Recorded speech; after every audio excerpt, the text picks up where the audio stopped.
Hi everyone, welcome back to another lecture. And today we'll talk about Joule's law. So last session we talked about, if we had a conductor with finite conductivity, then it would look like a resistance, right? And that resistance had a current going through it. Now inside conductor, something else that happens is that because electrons start moving in the direction opposite of the electric field, then power dissipates. Okay, this movement causes power dissipation. Now we want to know how much is that power that gets dissipated. Okay, so from basic circuit analysis, right? How much is the power dissipated in resistance? R squared. R I squared, right? Or V multiplied by I, right? All of these are going to be the same. So we can say power that is going to be dissipated is VI, and that's minus E dot dl. And this is going to be from 0 to L of that conductor. And then I is going to be J dot ds.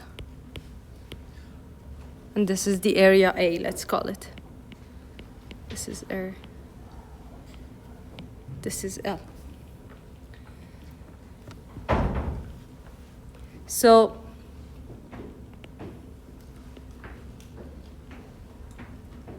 if we do this, convert them to, instead of J, write sigma E here, then you can work out that the power that is going to be dissipated, the amplitude of it, is going to be a positive number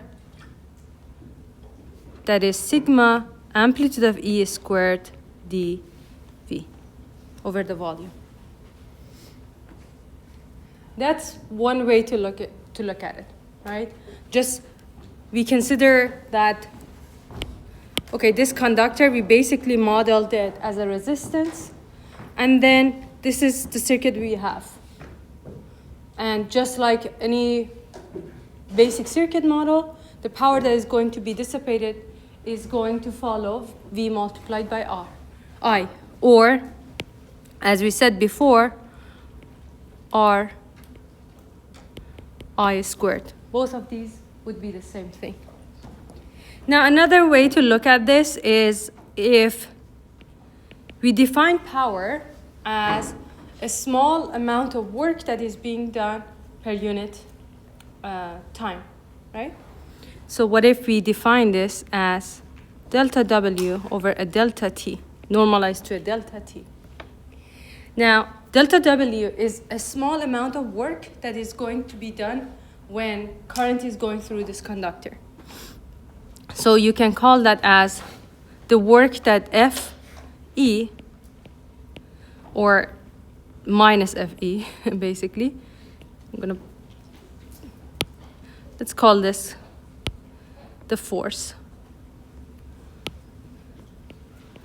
The force is doing over delta T. Okay? And then F is really, we said it's basically a delta Q that is going to move multiplied by E dot dl. And our delta Q is basically a rho V multiplied by delta V. And this is E dot dl, delta T. Now, this is a small amount of power, let's say. Okay? And now what we are left with is that this is going to be our drift velocity, delta L over delta T. So this is our UE, basically. And rho V multiplied by UE, what was that? Sorry. What's that? It's the connectivity or something. Let's go back here. the connection current. Exactly, J, conduction, right? This part. Rho V multiplied by UE. So that's J. So we come back here. So we can say this is going to be rho V U dot delta V dot E. And we already know that this is J conduction dot E delta V. And J is sigma E dot E delta V. So again, we get that this is sigma E squared V. And then in order to get the total of power, we just have to do a volume integral of sigma E dV. Okay, so both of them microscopically and macroscopically, and microscopically, we get to the same definition.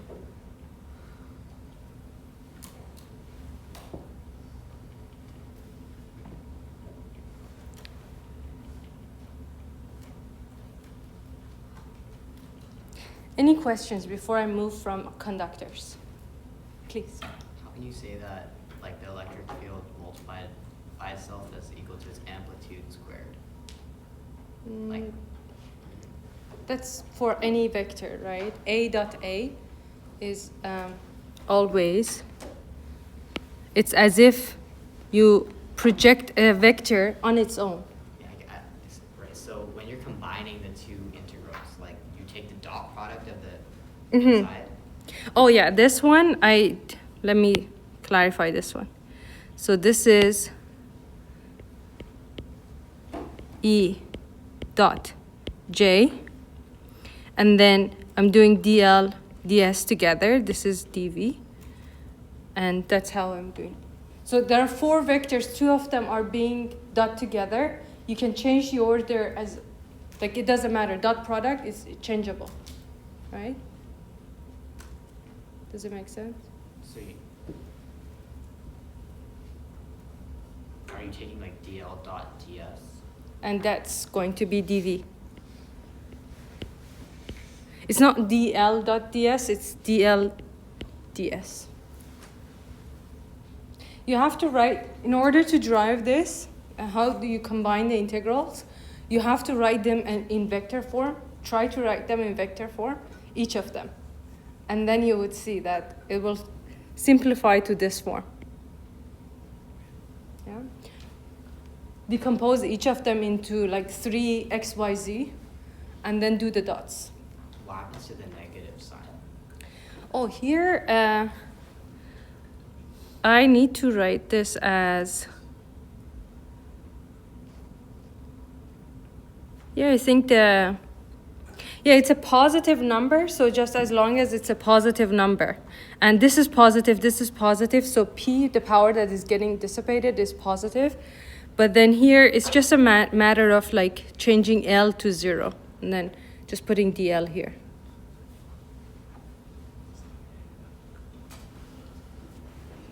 Vector-wise, we can try to drive it, but like again, as I said, simplifies to this one. If you are doubtful, use this method, the second one, microscopic one. Any other questions? Okay, now we move to dielectrics. So conductors help us dissipate power. When current goes through them, they dissipate power. Sometimes that dissipated power is good because we intend to create heat. Sometimes it's bad, right? But it allows us to get current from one place to another, so we can't help it, right? Now we have another type of materials, dielectrics. Dielectrics don't dissipate power. What they do is they store energy. They store power. And that's why these two are often discussed together. Now, we have 2 types of materials. Some of them in microscopic level, some of them are polar, means that, as you know, I don't know, you might not know. But in chemistry, for example, you know that like when the two atoms are not exactly the same, you always have like some charges more accumulated on another one. So in a way, you can say this is kind of like a positive, negative, something like that. Okay? And then if they don't balance like these molecules, right? Then we call them polar. It means that the molecule by itself has a displacement between the positive charge and the negative charge. So macroscopically, it looks like things are polarized. Now, if you take a moment and remember what was an electric dipole was, we can see that it was a minus q, a combination of two q's that were closely spaced together, and then we showed this by a dipole moment, and we called it q. We said it's equal to qd. If you remember, the electric field of minus q and q look like this. Let me explode that view a little.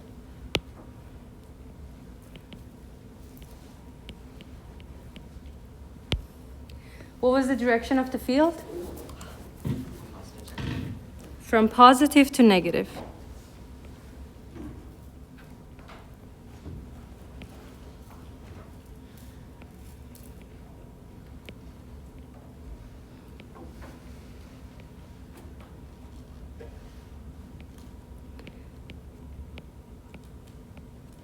So later, you look at this yourself. Oops, I got them reverse. Okay, so I just wanted to remember this, okay? Now, let's see, we saw so far if a conductor gets put, like some external electric field applies to it, what happens inside it, right? If it was a perfect conductor, it would completely try to cancel, not try, it would completely cancel inside. If it was finite, it would still try, but not quite. So you would have some small field inside. Now let's look at the dielectrics, okay?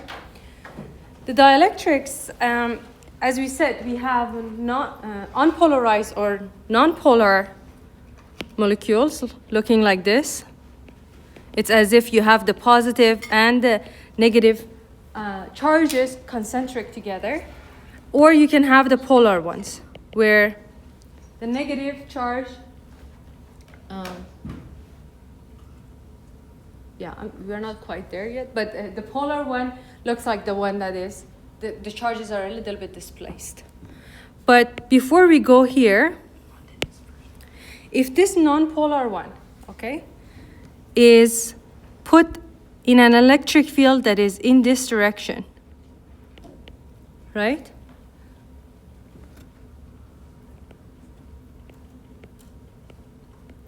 What would happen is that, again, we will have a force that tries to drag the electrons in the opposite direction of the electric field, and then it will try to drag the positive ones in the direction of the electric field. So what would happen is, again, the positive ones try to come here, okay? And the electrons would go this way. So you would have a force on this one, force of the positive one, and then a force on the negative side, let's say, in this side. So that's why electrons go that way.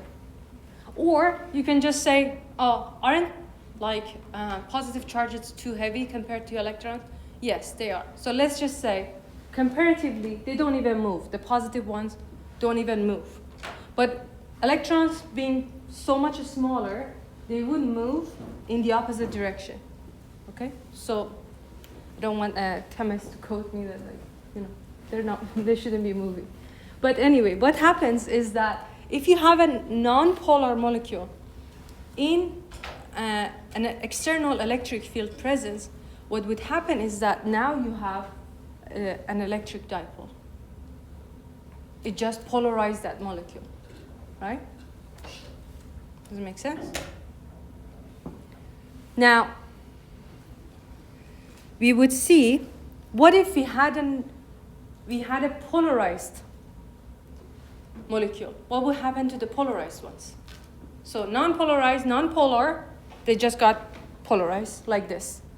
And if you look at this, we said this looks like an electric dipole, right?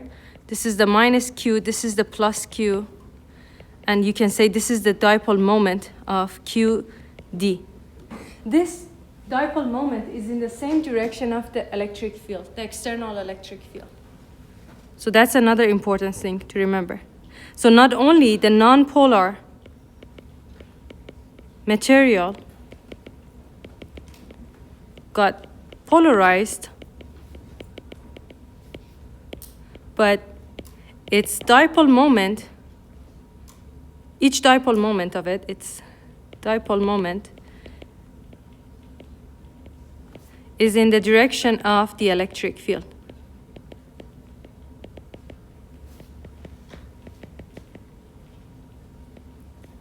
So P is in the direction of E external.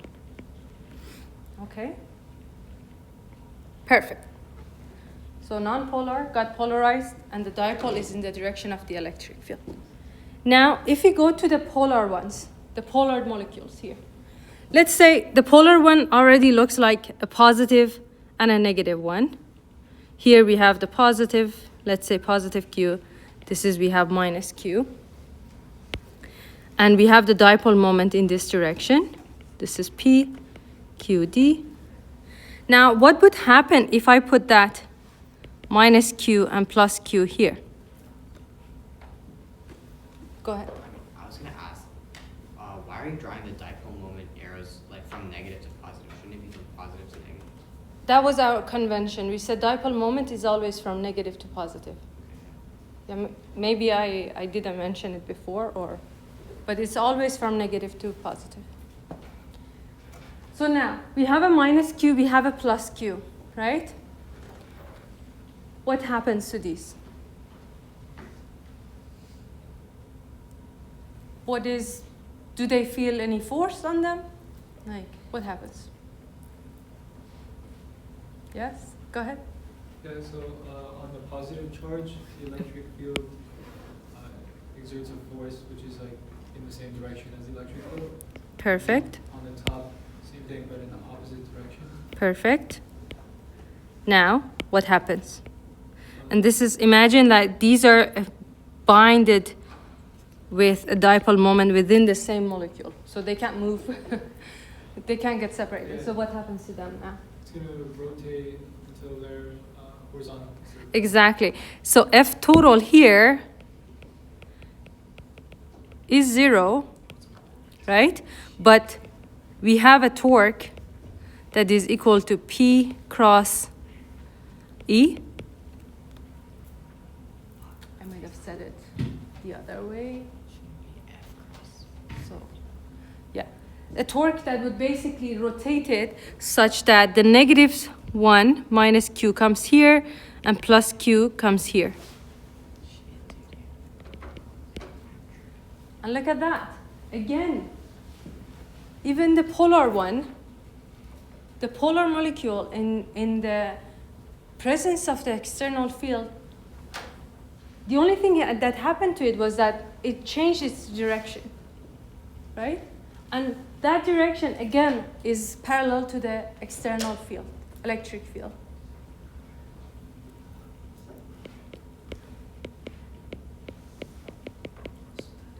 So we just found out that if you put any kind of dielectric, basically polar or nonpolar, in the presence of an external electric field, it would start trying to become dipoles, or the molecules start looking like dipoles that are aligned and in the same direction with the external electric field.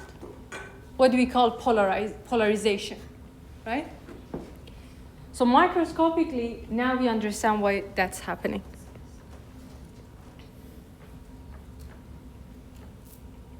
So now we had two types of material. We had polar or nonpolar. For the polar one, there were just a bunch of dipoles, but in random directions. and for non-polar one, there is no direction. But we put them inside a parallel plate conductors, right? And we have an external field between those parallel plates. What would happen is that these non-polar ones would start looking like dipoles. And then the same thing would happen with the polar ones as well. So the dipoles start aligning up in the direction of the electric field. So these little P. Before it looked like this, random directions. But now they're all starting to look like this one. If you give it enough time, and that's the key, enough time, then all of them would be completely aligned with the electric field. Go ahead. If you go on the slide before this, you see how like P goes from minus Q to plus Q and it like crosses like perpendicularly with the electric field lines? Does it always have to, so it doesn't have like any effect on the lines, or is it? I'm confused, The dipole. Why here it's like perpendicular and then there it's like with the electric line? Oh, here we're just applying the electric field. This is at time equal to 0. At time equal to 0, you put these two charges in the electric field, right? Oh, and then after time it's... Yes, this is at, let's say, after t, this is a stable time, let's say. After it had time to stabilize the system, right? And then now, if you look at it, P is in the same direction of E external, so the torque is going to be 0. So it will try to do that till it no longer feels any torques or any forces, basically. Forces, we know it's 0 because this is a very small distance and we have a plus Q and minus Q, so it's always going to be, they're always going to cancel each other out. But it's the torque that matters for the dipole. Okay, so we just said, no matter what type of dielectric you have, if you put them between two charged, oppositely charged plates, it becomes polarized. Okay? So it starts looking like this.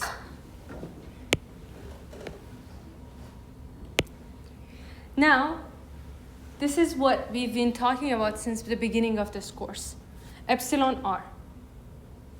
Epsilon R would show you how sensitive a material is to the external field. How much it can align itself, the dipole inside it, or the molecules inside it, can align themselves to the external field. And I know this is beyond what you don't have to memorize. Like the end formulas is what matters, right? Like I know you guys want formulas, but like I want to explain it so that the physics behind it makes sense to you, okay? But this is beyond the scope, right?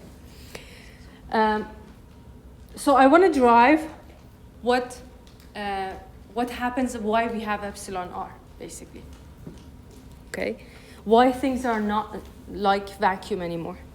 So as soon as it polarizes, now the negative sheet is going to attract the positive ones and hold it tight. And then the negative ones of these ones at the edge are going to cancel out with these. Remember, these are closely spaced. This one, again, cancel the other ones. So inside, you wouldn't have anything except that on the bounds of this material, you would have some positives. On the bounds here, you would have some negative. Okay? Does it make sense? So equivalently, it looks like you only have some positives there and some negatives there. The material doesn't matter anymore. So what I can say is that I'm going to take away all of this material And all I'm going to do is replace it with, this is my negatively charged plate, and some positive charges here, which I don't know their values. And then here, same thing. I have a positive one, and then some negative charges here. Okay? If we have Q on these plates, what's going on? No, nothing, sorry. Too much? No, no. No? Okay. So we have Q on the plate, okay? Then we can call this, let's say, Q prime.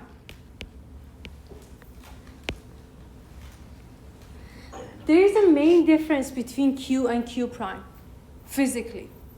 Q is like what we brought from outside on the plate. It wasn't bounded with, it's not bounded to anything, right? It exists on that material, but it's from outside. This is what we call free Q. This is free charges, basically. And Q prime is what is bounded to the material.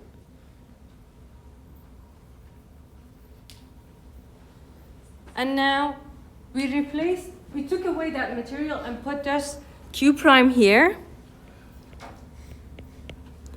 And then Q free, Q here, right?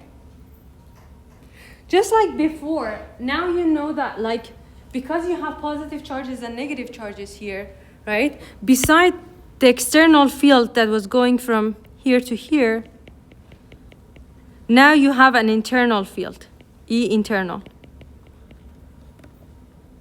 which is going to oppose, again, the external field. And if you look macroscopically, it's as if you have this huge dipole moment between these two. Very macroscopically, okay? But E internal is going to be in the opposite direction of E external. Okay, so now I want to find the electric field inside this material, right? Remember, the material is gone, so this is looking like a free space. And what I will do is I use Gauss's law.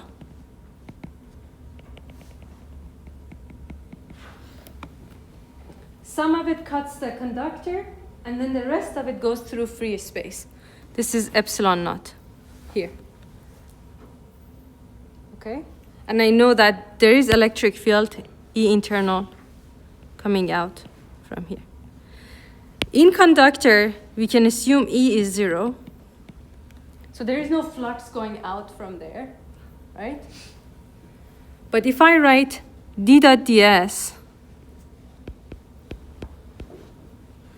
on this surface S, let's call it, the only flux I would have is the electric field inside the material, which is going to call this epsilon naught E dot ds. And this is equal to all the Q's that I have inside this Gaussian surface, right? Which is Q minus Q prime. Because they're opposing each other. Now, in order to find Q prime, we define a variable called P, and that's basically the charges, let's call them bounded charges per area. Per unit area. Because as you can imagine, whenever you have a little p pointing in that direction, basically, one side of it is negative, one side of it is positive. And the cross-section, if you look at the cross-section, you can say define a little area that all of these Q's are bounded on, basically. So we define P like that. And we can say Q prime is basically that vector P dot ds. You have to integrate that bounded charges per unit area vector on the cross section. This is not, this is A, the cross section area.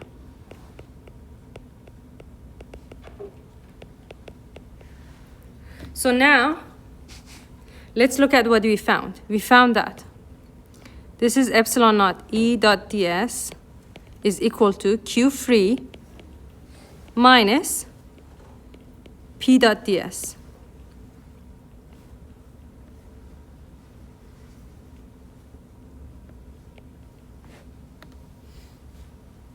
This is P dot ds over here. And then, yeah, this S, sorry, S and A are the same thing because it's on the cross section again.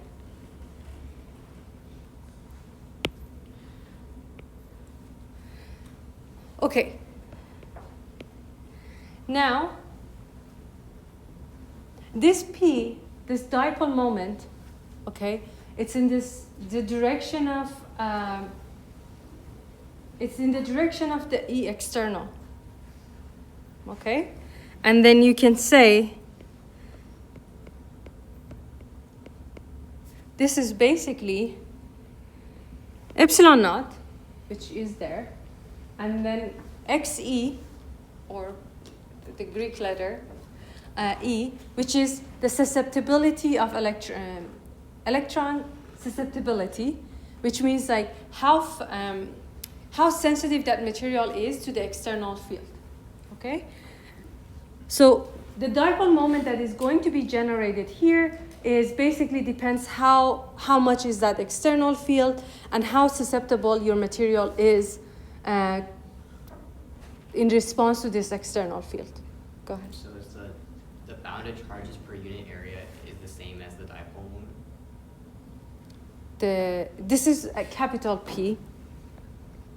It is related to each one of them after you integrate it over that ds. So are we integrating capital P, not Yes. the dipole moment? Yeah, it's a capital P. It has a new definition. That's dipole moment. This is capital P, which is bounded charges per unit area of that material. Now, what we have is, okay, we got epsilon naught E plus epsilon naught xe E dot ds is equal to Q free over S. So this is going to be epsilon naught 1 over xe E dot ds, Q free. Here, we call this epsilon r.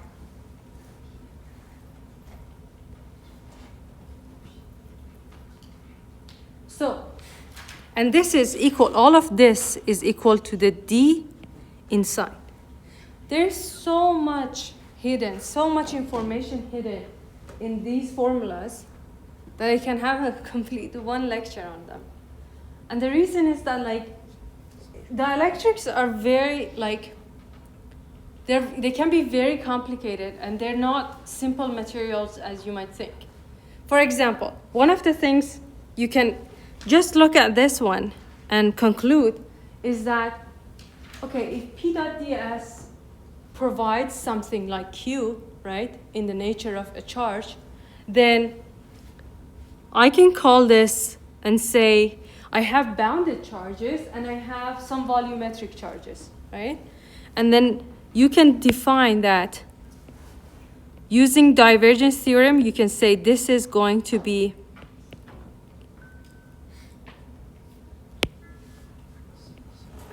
rho v of the bounded charges, and P dot n is going dot n hat, which is the normal vector on this, is the surface charge density of the bounded charges again on these ones. So as soon as you have epsilon r, you can calculate how much charges are going to be accumulated on the surface like that. I don't want to bore you, but just because I was offended the way your textbook just said this is the formula, I wanted to explain a little bit what's happening behind it. But it doesn't mean you have to learn. And that's why, just one more thing. Here, we start talking about isotropic and homogeneous materials. Isotropic, or simply they're called linear materials. Because as soon as you look at, okay, in order to know the volume of bounded charges inside here, or the volumetric charge density of those ones, I need to take the divergence of P. And then if this P is divergence of epsilon naught xEE, right? Then if and only if XE is a constant number in all directions, meaning that it's not a function of space, it will come out of the divergence. If XE, so if XE is constant and not a function of X and Y and Z, we call this material isotropic.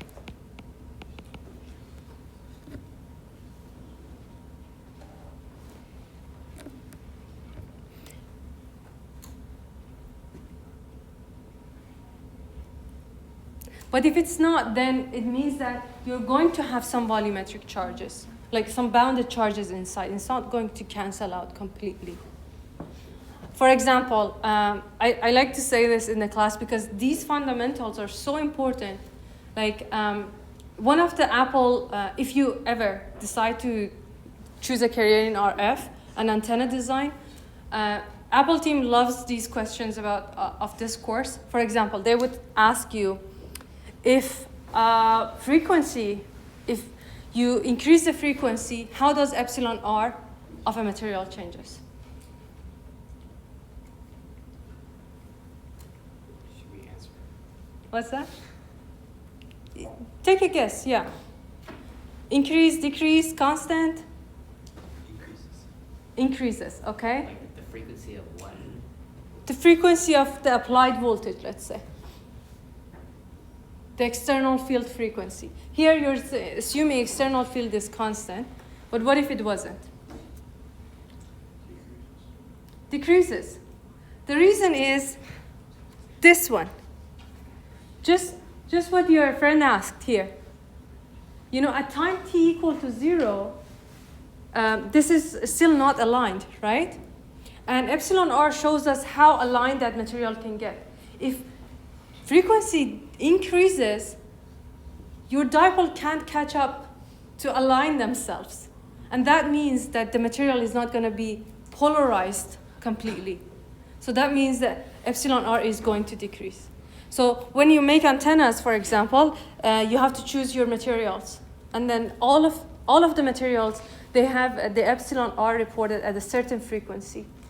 If you're using them at a frequency much higher than that, then the epsilon r that is there, mentioned there, is not valid anymore. So just, yes? Do you want epsilon r, like the best case scenario, to be like 1? No. So it depends? It depends, yeah. It depends. Okay, so we briefly talked about dielectric breakdown. Okay, we talked about this, right? So we talked about bounded charges, right? Now, if the external field is too strong, then, okay, those bounded charges start moving. They're not going to hold tight anymore, right? And then that's when you would see lightning, you would see things exploding, basically, because dielectrics don't allow current to go through them, right? But as soon as those bounded charges experience too much of a force, then they break the bound, they start moving, and you have current going through that. And you can see that the voltage or the intensity of the electric field, the maximum of it that you can apply to materials depends on like how tight those bounds are, basically. Is The that ti- the bound in the dipole? Like, In the molecules, yes. Yeah. So for example, let me clarify this by this example. It says we have a thin capacitor filled with quartz,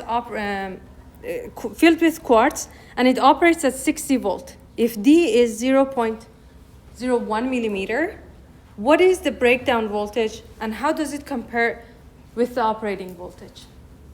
Okay, and here it says the maximum E that you can apply is 30 multiplied by 10 to the power of 6 volt per meter.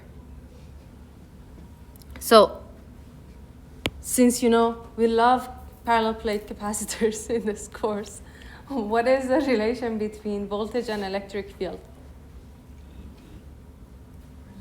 You remember we had a voltage difference. This is, for example, plus V, and this is 0, and this is D. What was the direction of the electric field? Positive to negative. Which one is positive? Plus V. Exactly. So this is E. And formula of E is based on V naught and D? V over D. V naught over D in minus Z hat direction. Okay? So let's see. If E, the maximum E we can have is 6. Where did I get 6? 30 multiplied 10 to the power of 6 is V naught over, or VDS, let's say the maximum voltage that you can apply, multiplied by 0.001 millimeter. Then the maximum voltage that this capacitors would bear is 300 volt. So when you operate at 60 volt, you're safe. So next time you see that on a capacitor, you would know what it means.